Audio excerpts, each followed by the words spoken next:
Well, welcome everyone to the Get Off the Truck presentation. I'm going to tell you a little bit about myself.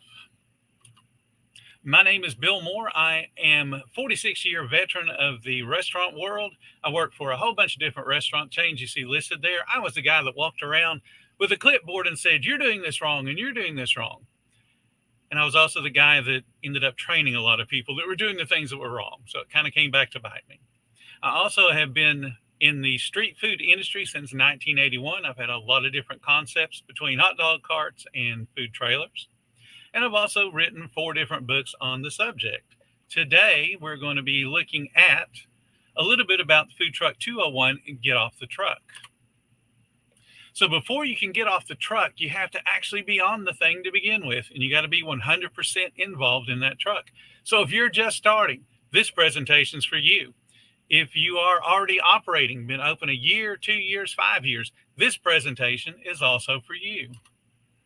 We're going to be talking about you, we're going to be talking about your truck, and we're going to be talking about your business.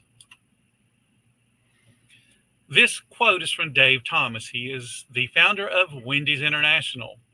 What do you need to start a business? He was asked. 3 simple things. You need to know your product better than anyone.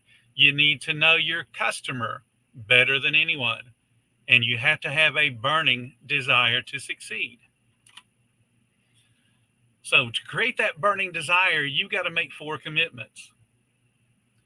You have to accept that both you and your business have to change, because if you don't need change, you wouldn't be here. You wouldn't be looking to improve. So accept something about you, something about your business must change, must improve. You have to define and develop your business's culture. You have to expect to invest both time and money, and you got to be decisive. So when we talk about you and your business must change, the real problem holding most food trucks back is typically the owner.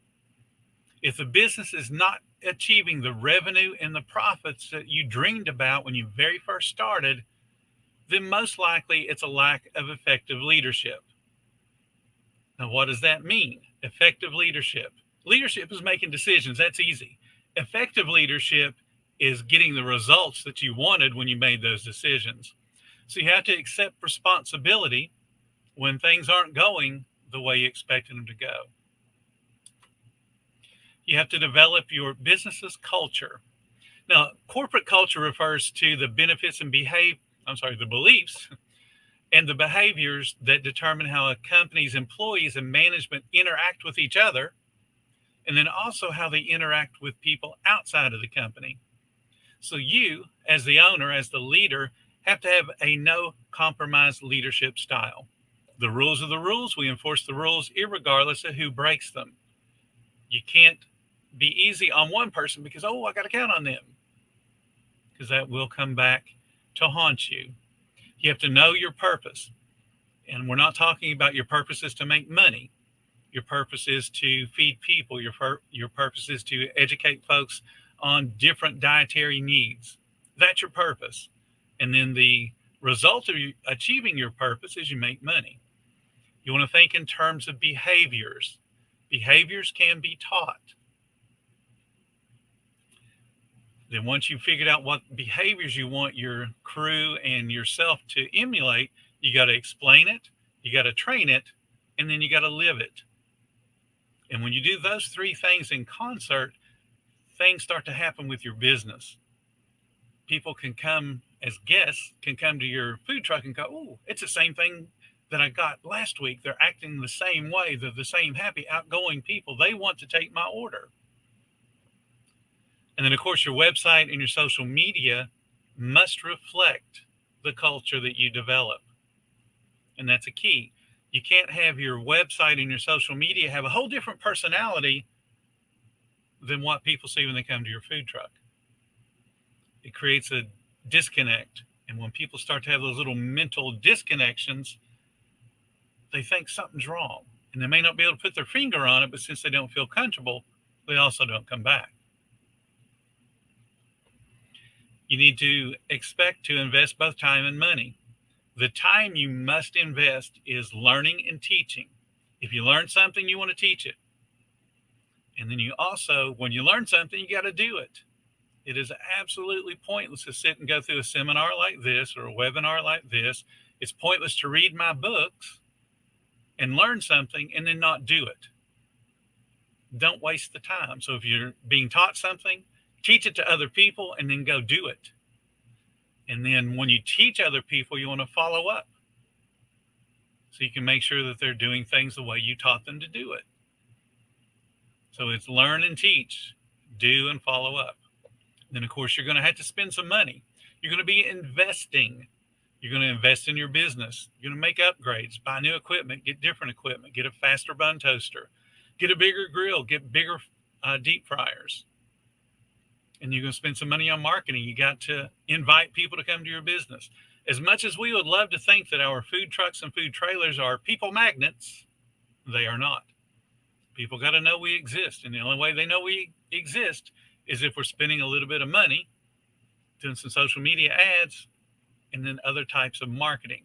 Marketing goes beyond making a post on social media. Marketing is a feather flag. Marketing is your menu board. Marketing is a banner. Marketing is the wrap around your truck. All of those things at some point need to be upgraded or improved. So you're going to be spending money on your business. You're investing. And then you're also going to spend some money on your own education. There'll be a whole bunch of stuff that you can learn just through doing the job and reading, our Facebook group, for instance, and you can get a whole lot of education that way.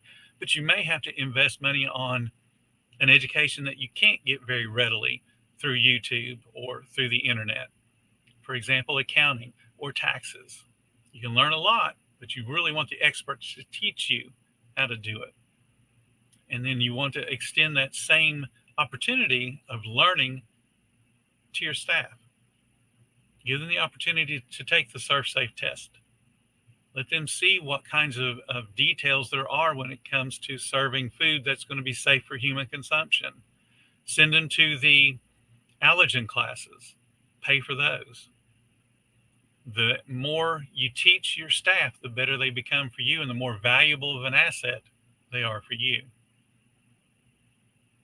You got to be decisive. High-performing CEOs, they just don't stand out for making great decisions all the time. All you got to do is look around at different corporations right now today, and you can see a whole bunch of mistakes those CEOs are making. But what the CEOs also, the good ones, stand out for is they are more decisive. Not that their decisions are great, but that they will continue to make decisions. Now, how you can help yourself become decisive is understand fear is paralyzing. People do the what if game and they what if themselves to death. What if we do this and it doesn't work? What if we do that and it doesn't work? What if I start selling hamburgers and nobody likes them? Fear is paralyzing. Make a decision and then go for it. And if it doesn't work, make another decision. It's okay. You're allowed to make mistakes. Overanalyzing, it's another what if scenario.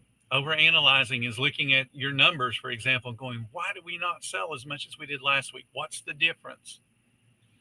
Overanalyzing creates paralysis, just like fear does. Set deadlines. If you got a decision to make, set a deadline. I will decide by the 30th of September. And then you decide. Give yourself the space and the time to gather all the information necessary to make a good decision. But when that deadline comes, you make a decision. Seek help from others. It's okay to ask somebody for their opinions. It's okay to ask someone to give you help. What you want to do is ask somebody who's got experience within the field that you're seeking the help. Don't ask your parents for help if they've never owned or operated a restaurant or a food truck. But certainly go ask other food truck owners, ask in the Facebook groups. Seek help from people that can actually provide good answers. And then ditch perfection. You're not going to be perfect, so stop expecting to be perfect. When something goes wrong, and it will, no matter how much you think it through and how much planning you do, Something is not going to work the way you want it to, and that's okay. How do you recover when you make mistakes? What kind of backup plans do you have? And don't worry about being perfect. Just work to make tomorrow better than today is. And it only has to be better by a little teeny tiny bit.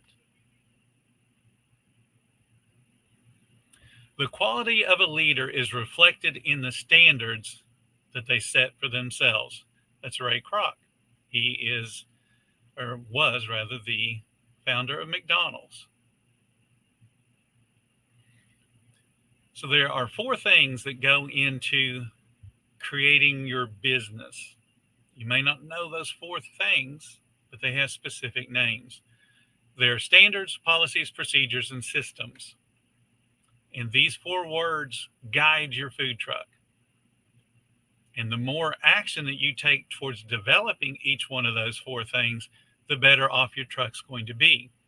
Because if you don't take the time to develop each one of those, they happen anyway.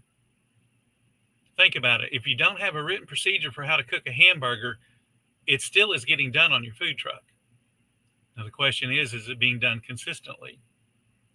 Can you teach someone how to do what you do on your food truck? Is it written down? That's where standards, policies, and procedures, and then systems come into place. And then when you have all 4 of those on your food truck, they actually can replace you, so you can go do things to build your business rather than flipping burgers and dropping French fries. So a standard is a level of quality that's thought to be acceptable. And you're the one that gets to make that decision. You get to say, this is what I think a quality product should be coming off of my food truck. This is my standard. So when you're developing a standard, you're thinking in terms of very specific things. So we're talking about numbers or times or units of time, measurements, weights, specific descriptions that have vivid and understandable information related to that particular item. So let's think about a hamburger. Pretty simple. There are several thousand hamburger trucks all around the country and tens of thousands of hamburger restaurants. Each one of them has a little bit something different going on. Each one of them has a standard, or they hope that they have a standard for how a burger should be made. So talking in numbers, how thick is a hamburger patty? How big around is a hamburger patty? How long does it take to cook? How much does it weigh? Is it 4 ounces, 5 ounces, 6 ounces? Is it made with 80-20 hamburger meat? Is it made with 93-7? Is it made with a mix of hamburger meat and pork? Or are we putting in some other exotic meat into it? Those are all vivid descriptions that need to go into the standard for something as simple as a hamburger. A policy is a set of ideas that's used as a basis for making decisions in business. And I like to think of policies as just being predetermined decisions. So a policy is going to explain what happens in part if the standards are not met. So you teach somebody how to do the burgers and they've been doing it 3 or 4 months, they're getting pretty good at it, and all of a sudden they decide that they don't like that standard. They're only going to cook them half as long as you want them to. What's going to happen? How are you going to handle that? If you breach a policy, here's what happens to the employee. Somebody is late to work. You're going to have a policy to address that. What is late?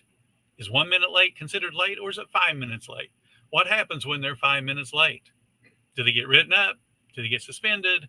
Do they lose some perk that you give them? They're no longer eligible for a free meal for that day. It's a predetermined decision. So when an employee is 5 minutes late, all you got to do is say, hey, you know what the policy is? You lose your right to a free meal today. Be on time tomorrow. That's all a policy is. No emotion, no getting all tense and worried and how am I going to handle this? It's already handled. You wrote it out. That's a policy. A procedure is a way of doing something that is considered the official and the correct way. And again, you get to determine that. It's your business. A procedure in part explains the details on how to accomplish some of the policies or how to accomplish some of the standards. So if the standard is we're going to cook our hamburgers until they reach 155 degrees, How is that procedure accomplished? It's put on the grill. What's the temperature of the grill set on? How are you moving the burger across that grill surface? All of those procedures explain, or all the steps create a procedure, and then the employee knows what they should be doing. And then if they don't do it, you're falling back on the policy. If you're not cooking the burgers to the right amount of time, you don't have that authority level as an employee. They must be cooked X amount of minutes. And here's what happens if you don't follow our policies. Policies deal with mostly people and things people do. Tardiness, cash handling, employee training. Procedures create the how-to. This is how we're going to do this particular policy, how we're going to do this particular task. Steps for training new employees. This is an easy one. I learned this a long time ago. START, start. And it stands for show, tell, allow them to try, redirect if they need redirection, and then thank them. Pretty simple. Show means you show them in real time. Tell means you slow it down from real time to this is how I do it. This is every single thing I think as I'm doing this hamburger. Then the A, allow them to try. Gives them the chance with you standing there to show them how to do the job and remind them, hey, remember, you got to put the burger patty down, then salt it. That allows them to try. Then you redirect them. That's when they mess up. You say, hey, remember, you got to put salt down. Remember, you got to move it over 5 inches when you flip it to get it onto a hot part of the grill. That's redirection. And then you thank them. Thank you so much for paying attention today. You did an awesome job. We'll be back tomorrow, and you're going to do this all by yourself. That's training. And that's a procedure, because now we have those 5 steps. And you do that for everything within your business. How to patty a hamburger, same deal. You're going to have all the steps so that somebody can do it. Because if you write those steps out, you've created a training manual. And now you have something to fall back on. You don't have to think about, well, how do we do this? Because you've already written it out. A system. It's a way of working. It's a way of organizing. It could just be doing something which follows a fixed set of rules. A system first organizes a task in a manner that allows for duplication. That's what START is, S-T-A-R-T. That's a system. That's how we train people. And then it can be duplicated by everybody on the team. A system creates a follow-up methodology as well. So if you're creating a checklist, that's a follow-up methodology. You want to make sure your closing employee has done 15 things. You write those 15 things out, and they check them off. Checklists are part of systems. And systems replace your voice when you're not on the truck. Because if you have a written system for them to check off, we did these 15 things, we're signing our name to it to let the owner know that we did our job. And you come in the next day and those 15 things are not done to your standard, then what happens? That's going to be a policy. How do we respond to them not achieving my standard? Here's a handful of many checklists. Not going to go over all of these, but you need checklists. Checklists, again, replace your voice when you're not there. Whenever I was letting my employees run the truck when I wasn't there, I was still following up to make sure they were doing the things the way I expected it done. I would use mystery shoppers. That's a checklist. That's a follow-up procedure to make sure they were doing what I expected them to do. That was an evaluation. People had no clue that I would send one of my friends up with a gift card and they're going to buy lunch. And I taught the person I would send up there what to look for. There's usually only 5 or 6 things that I felt were key things to make sure the hot dog cart was operating the way I wanted it to operate when I wasn't there. So let me share a story with you. In the background there, that particular picture is of Wendy's. That's a Wendy's in Charlotte Amalie. And Charlotte Amalie is a city in St. Thomas in the U.S. Virgin Islands. That was my Wendy's. Ed Arndt, and this is a quote from Dave Thomas's book. And in the book, he's talking about a gentleman named Ed Arndt. Ed Arndt is a big Stallone size guy, but definitely better looking. And Ed, since he's one of our top operation guys, has really keen senses. One day, Ed and I walked into a restaurant in West Virginia, and he told the manager the instant he walked in the door, "Gary, you're not slacking your fries." Ed Arndt heard the crackle and popping of frozen fries going into the fryer, and he knew that a properly slacked fry would have no ice crystals on them, therefore there would be no popping and crackling. Ed heard that noise as soon as he opened the door. And if you guys know what that noise sounds like, you know what ice crystals sound like when they go into a fryer, especially if you're dropping a whole basket of fries. It's very noisy. Those are the kind of details that you have to have in your systems and your policies and your procedures and your standards. You have to have those details. Now, I knew Ed Arndt. He was the vice president of Rack's Restaurants when I worked there. He was the guy that got me to go to Wendy's when he went to Wendy's. He was the guy that helped me get the store in the Virgin Islands. You never know who is going to be a benefit to you in your professional career. But the thing about Ed, and he was a big guy, very imposing, if he told you to do something, you'd do it. Now, the thing about slacking fries I want to share with you guys. Slacking fries is a real fancy term for allowing them to thaw and get to room temperature, so that there's no ice crystals on them. What that does for you as an owner-operator is allows you to run your fryer at a lower temperature when you cook the fries. And what that does is it extends the life of your shortening. With shortening costing what it does now, I'm really surprised that a lot more people don't get into slacking their products before they put them in the fryers. So let's talk about 5 principles that are going to be super important in your business, in your food truck business. Principle number 1, these are unwavering. Moral, legal, ethical leadership. Principle number 2, ongoing staff development. Principle number 3, you have to have systems. Principle number 4, create projections and budgets. Principle number 5, reporting accountability. Let's go through each of those here in the last few minutes of the presentation. Policies are many, principles are few. Policies will change, principles never do.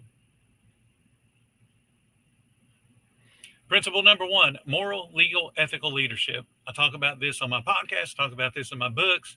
Our mission statement for our business, our training business, talks about moral, legal, and ethical standards within the food truck industry. Moral refers to a set of principles or values that guide human behavior and distinguish right from wrong. Most people know what's right and what's wrong. These are shaped by culture. These are shaped by your family. They're also shaped by individual beliefs, and it provides a framework for making ethical decisions and then ethical judgments. Now, what are ethics? Ethics guide individuals and they guide organizations in making decisions and then taking actions that align with accepted societal norms. So we're back to those beliefs of what's right and what's wrong, but then also with the policies of the organization, the policies you write. So if you're writing a policy that's not moral, legal, or ethical, or breaks one of those 3, it can't be a policy. It's not going to benefit your business. Principle number 2, develop your staff. Your training reflects your leadership.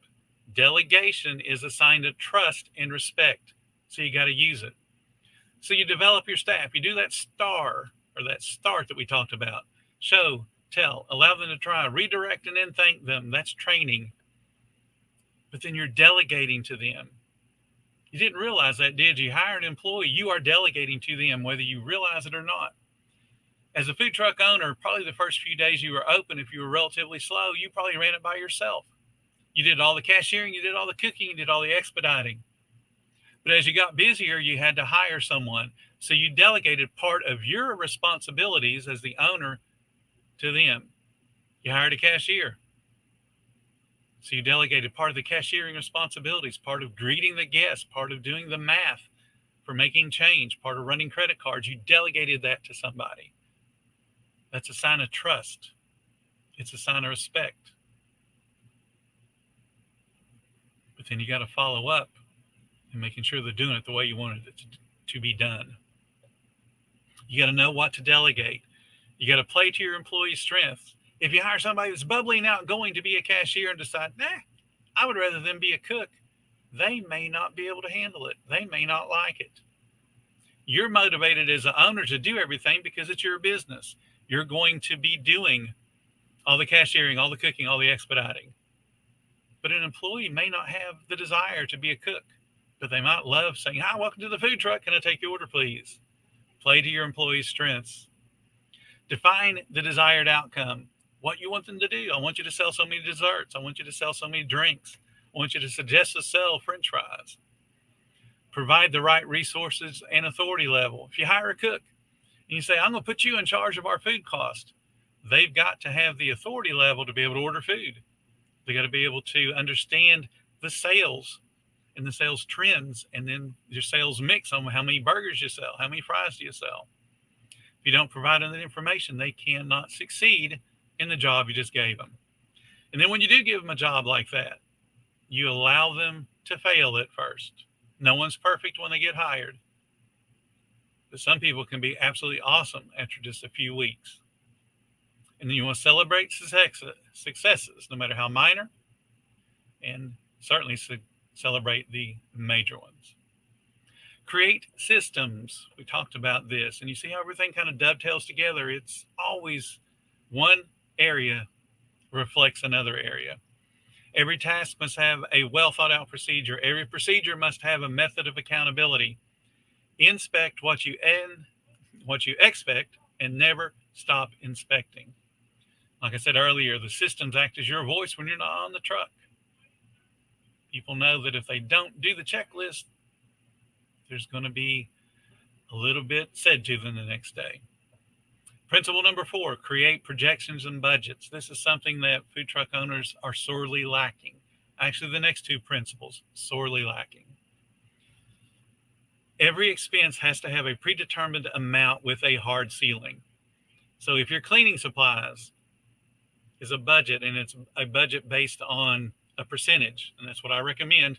If it's a 4%, not 4, but a 0.4% budget, what do you do to yourself when you go 0.5? What's the problem? Who are you talking to? That would be your staff, in case you don't know, because they're the ones that are consuming the cleaning supplies. So now that you've gone over budget, that means you've not had as much money go into your personal bank account. Budgets are a way for you to plan ahead. Now, there's 3 kinds of budgets. You got to budget your projected revenue, and that has to be based on history and trends. You can't just pluck a number out of thin air and go, yep, I'm doing $10,000 this week. You need to be able to justify it to yourself. The second expense, or the second projection you need, is going to be relating to fixed expenses or fixed costs, and those rarely or never change. So be your insurance, be your commissary. It could be your loan payments if you have loans. You know exactly how much money you're going to be spending on those particular things every single month. Then you have variable costs. Those are related to percentages based on your sales. Food cost, labor costs, both of those are based on percentages. You got to have those budgets. You got to know what you're going to be spending, because it pertains to principle number 5, which is reporting accountability. KPIs, key performance indicators, must be tracked. They must be tracked. And then the results maintained. If you're doing great, and if you're not doing great, you got to improve them. And this is just a short list of things you should be tracking. Your sales plus or minus your budget. Your sales plus or minus last year. Your sales plus or minus last week. Food cost, waste percentage, labor percentage, Repair and maintenance, that's what R&M stands for, repair and maintenance. How much money you're spending on those things. Marketing, cleaning supplies, office supplies, marketing activity. What are you doing to market your business? Social media posts. Are you responding to all the comments on your social media? You got to have these key performance indicators. You got to be checking them. I check all this stuff every day. I'm doing a food cost every day. You know why? Because food cost in a food truck is easy. Do the inventory, do the math. It's super easy. I'm going to leave you guys with just a few quotes. These are all from Zig Ziglar. He is one of the people that I listen to constantly to keep me motivated. But it comes down to action. If you guys are going to do anything in the food truck business, you're going to learn something we talked about. You got to do action. You got to do the doing. So what Zig Ziglar says is you don't have to be great to start, but you do have to start to be great. Take action. Anything worth doing is worth doing poorly until you can learn to do it well. Take action. You were born to win, but to be a winner, you must plan to win. You must prepare to win. Then and only then can you expect to win.